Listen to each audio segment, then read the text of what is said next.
dal leen ak jàmm ci AGT News chaîne bi leen di jox xibaar yi wér te wóor abonné leen ngir dara bañ leen a raw.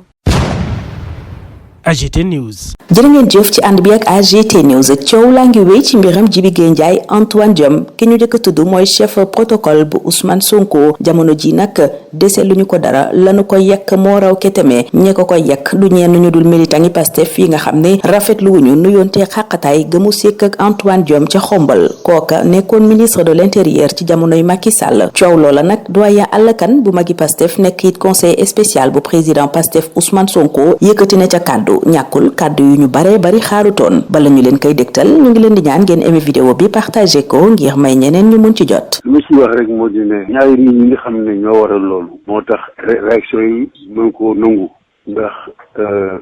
Djiby Gueye Ndiaye dafa jege proche président Ousmane Sonko trop ba nga xam ne moom dañu mën wax ne mooy ay gëram mooy ay tànkam mooy ay noppam te ak fu Ousmane mosoon nekk ak lu mu xat-xat moom rek moo yàgg ci moom donc dañu wax mën naa wax rek ne Djiby Gueye Ndiaye takk ndeeru Ousmane la donc Ousmane ak li mu def ci réew mi kooku fu mu jaar ak lu mu def ak lu muy wax ñi dañ koy déglu dañ koy seetlu waaw ki nga xam ne mooy kii mooy Antoine Diome mooy ministre moo nekk ministre de l'Intérieur teg gi ñun teg Ousmane yëpp 70 à 80% ci doxam la doon jaar tey jii bu Ousmane nekkul président de la République du Sénégal moom am na ci wàllu boo xam ne 70 à 80% la kon nag ñaar ñooñu bu ñu dajee am na ay comportement yu war a feeñ yoo xam ne day wane ne kii am na moom yoo xam ne yenn comportement yi waruñu ko am parce que il problème mu ak tuubul jégaluwul te itam dañ ko parce que moom si mu jëm boppam lépp loo xam ne tege ko Pastef lépp loo xam ne tege ko Ousmane ci loxoom la jaar man je dis moom moo ñu préfet gouverneur yi introduction yi ci moom bo da si joxe affaire moom nii ñu kii manifestant yi ci waawam lañu nekkoon mbir yi ñuy wax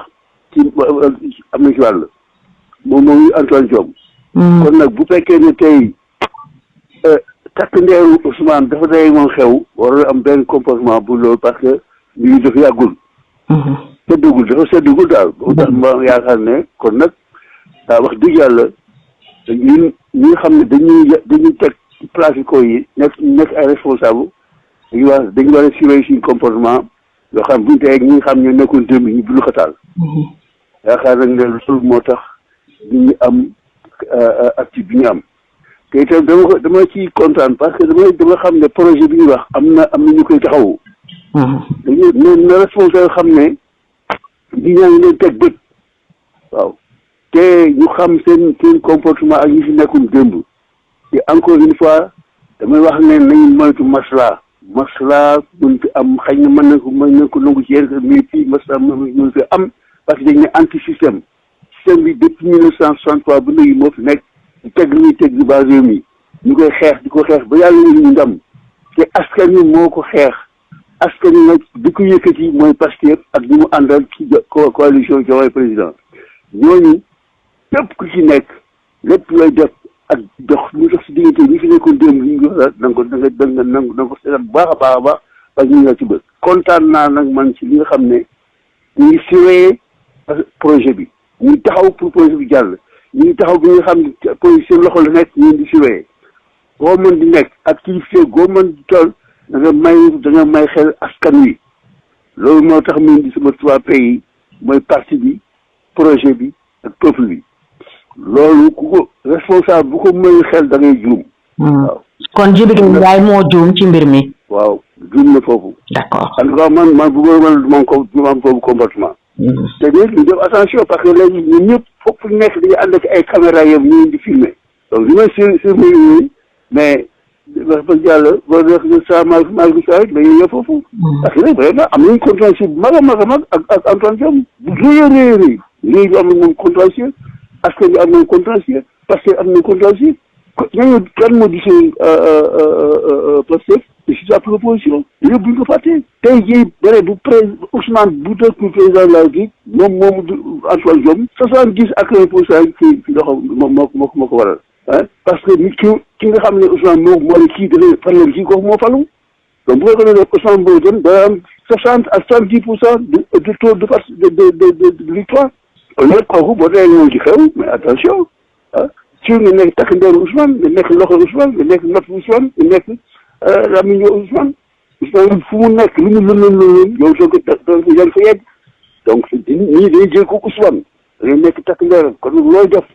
attention surtout ñi nga xam ne suñu noonu lañu maslaa bi dañ ko teg fële on est en politique lañu nekk politique boo xam ne bi au sommet le système et l'antisystème ñoo ànd di xeex kon nag dañuy def attention ci suñu relation yooyu maslaa bi dafa foofu amul place ci politique maslaa loolu du ñëw taxaw depuis les secondes ba nëgë ni suñu nañ teg maslaa bi fële. journaliste chroniqueur bi nekk itam analyste politique di Assane Somb moom xalaatam wuute na ak bu doyen Alla Kane ci moomale mbir tax nee na Ousmane Sonko ak Bassirou Diomaye Faye dañoo war a dem ci yoonu apaisement maslaa ngir juboo am ndax nee na politique nag lépp la mën a doon ba mu des noonu. militants yi ak tamit sympathisants yi peut-être am na ci woon ñu mën a mel noonu ndax kenn jàngalu leen formation politique école du parti amatul encadrement amatul dans les partis dañuy massifier rek na gën a fort rek na gën a bari mais cadre yi quand même dañu am responsabilité ci biir formation parti yi donc Diomaye ak Sonko dafa am nu ñu war a taxawee waaw ci yar nit ñi pour xamal leen léegi ñu ngi au pouvoir pour xamal leen ni seen préoccupation dootul haine dootul fayoo dootul xeex waaye nag mooy liggéey fexe ba Sénégal yi li taxoon ñu fal leen ñu mën leen ko defal loolu mooy ci war a nekk seen priorité te loolu nag ñoo ci mën a yar nit ñi moo ci mën a xirtal Sénégal yi ñoo ci mën a gindi loolu responsabilité cadre yi la donte militants yi aussi wax dëgg yàlla war nañu am benn discipline mais mënuñu ko am tant que effectivement leader yi taxawuñu wan leen fulla ak fayda wan leen ak mat wan leen tamit ni yoon wi di jëm ci loola parce que loolu tamit jàpp naa ni jubal la jubbanti la te loolu dafa am solo. man damay jàpp rek ni politique moom wax dëgg yàlla jongante la du noonu ñu bëri nag jàpp nañ ni comme dañ leen dund xataaloon sonoon leen ba ñoom ñu egsi tey au pouvoir. voilà ñi leen defoon loolu dañ leen war a delloo liñ leen lebaloon. loolu nag façon gisin politique la boo xam ni rafetul baaxul gënul ndax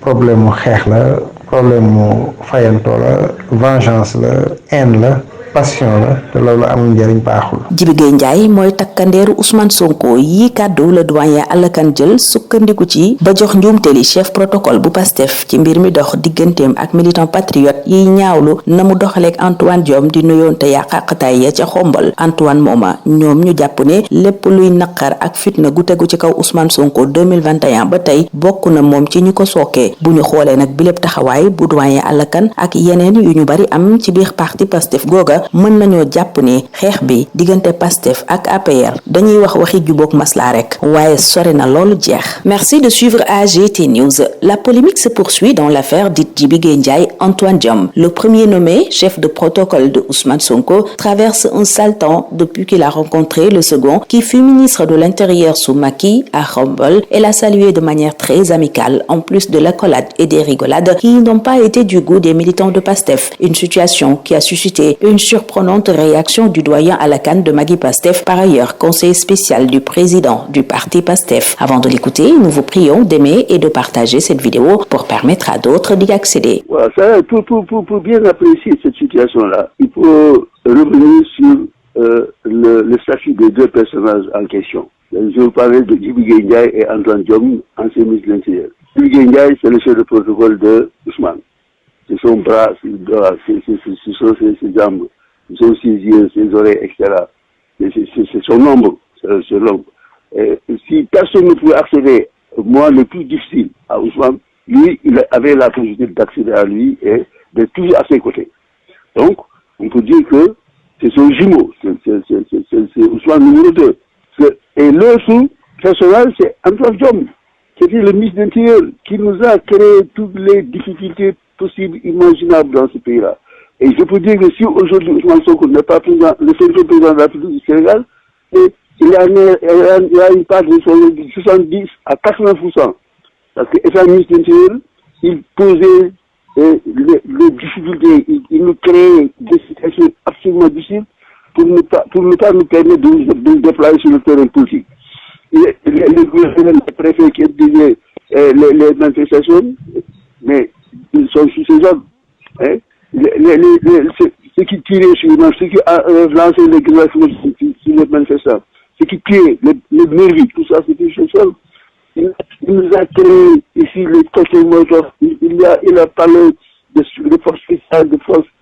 extra. C'est lui, Antoine Diome, qui est à la base de ça. Donc, si aujourd'hui, ces deux personnes se rencontrent dans une cérémonie, mais le comportement qui doit être observé, c'est un comportement responsable. Non, le comportement n'est pas encore réglé. Oui. Antoine Diome et les partis de ce pays-là, il faut avoir un comportement responsable politique. Le masla, chez nous, le masla, c'est l'attitude qui fait foirer, hein, qui peut faire foirer le projet de construction d'un Sénégal nouveau, souverain, prospère, hein, et par l'Africain. Si nous sommes dans cette direction-là, et je me réjouis du fait que les gens sont en train de nous observer.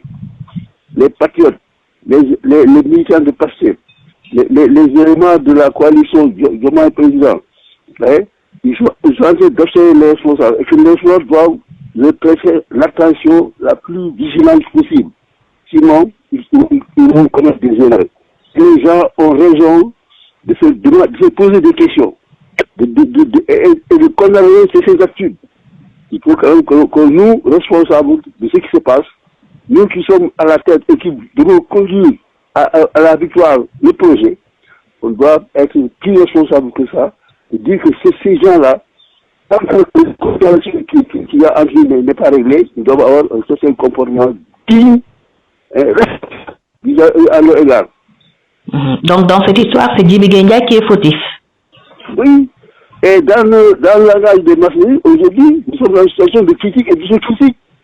Les gens sont en train de critiquer, et justement, maintenant, il faut que Djibi fasse attention. Djibi n'est pas Djibi c'est l'ombre d'Ousmane. Djibi c'est le chef de projet d'Ousmane. Djibi, on a dit responsable. La mission qu'il est confiée d'être le tampon entre Ousmane et le reste du peuple, quand on ne pouvait pas accéder à Ousmane. Celui qui pouvait accéder à Ousmane. Donc, il doit se comporter comme Ousmane. Ousmane, c'est le responsable, c'est le leader digne qui a conduit le Sénégal au stade où nous sommes aujourd'hui. Donc, quand on est à côté de ce responsable-là, on doit copier sur lui, hein, absolument une attitude de dignité. Hein, et je dis que je suis avec ceux qui sont en train de se poser des questions et qui attirent l'attention des responsables sur le comportement qu'ils doivent avoir à chaque fois qu'ils auront en face d'eux des éléments de l'ancienneté. Le journaliste, chroniqueur et analyste politique Hassan Samb, lui, pense, contrairement au doyen Alakan, qu'il faut aller dans le sens de l'apaisement et de la réconciliation, car, dit-il, la politique, ce n'est pas de l'animosité. Le voici. On peut comprendre que de simples militants ou sympathisants puissent se comporter de la sorte dès lors qu'il n'y a plus d'école de parti où on encadre ou on forme les gens. Mais les cadres autres ne doivent pas suivre ces courants. Ils ont une responsabilité dans les crises qui surviennent et doivent toujours travailler donc en apaisement social, surtout lorsqu'ils arrivent au pouvoir. Le leader de Pastef et ses compagnons doivent donc savoir raison garder, essayer donc de remettre les points sur les i. La politique, c'est pas de l'adversité, et c'est pas de l'animosité du moins, c'est de l'adversité. C'est peut-être qu'il faut rappeler aux uns et aux autres, et surtout ceux qui s'offusquent du fait que deux personnes qui se connaissent fassent une simple accolade. Les amabilités entre le chef du protocole de Ousmane Sonko, Djibi Gueye Ndiaye et l'ancien ministre de l'Intérieur Félix Antoine Diome ont du mal à passer parce que beaucoup de militants et sans doute des sympathisants du parti Pastef perçoivent les adversaires en réalité comme des sortes d'ennemis. Ils voient en eux des bourreaux, ceux qui les ont persécutés, emprisonnés et qui ont même occasionné la mort de beaucoup d'entre eux. Et ça, ils ne sont pas prêts à l'oublier. Ce qu'il faut retenir, c'est que la victoire n'a pas du tout cicatrisé les plaies. La passion, la haine, le ressentiment et autres sentiments négatifs habitent encore nombre de Sénégalais qui pensent que leurs anciens bourreaux doivent payer les pots cassés et ils doivent rendre compte. Une très mauvaise approche d'ailleurs de la politique parce que c'est basé justement sur l'esprit de vengeance. En clair, c'est à Sonko et à Diomaye de siffler la fin de la récréation, montrer qu'aux uns et aux autres qui sont désormais au pouvoir et que leur préoccupation n'est plus d'entrer dans des polémiques stériles, dans la haine, la vengeance, mais plutôt de s'inscrire dans une dynamique de travailler pour satisfaire les besoins des Sénégalais. C'est ça qui me semble être primordial. Djibi Gueye Ndiaye est l'ombre de Pros. C'est par ces mots que le doyen Alakan de Magui Pastef explique le tort qu'il décerne au chef de protocole du président de Pastef dans l'affaire l'opposant à certains militants patriotes qui le critiquent sans gants à cause de ses salutations, accolades et rigolades très amicales à première vue avec l'ancien ministre de l'Intérieur Antoine Diome, un des auteurs principaux de toutes les souffrances vécues par Sonko et ses proches depuis 2021, selon ces derniers. Vu cette position et beaucoup d'autres, on peut dire sans risque de se tromper que le combat est loin, très loin même, d'être terminé entre Pastef et APR. AGT News.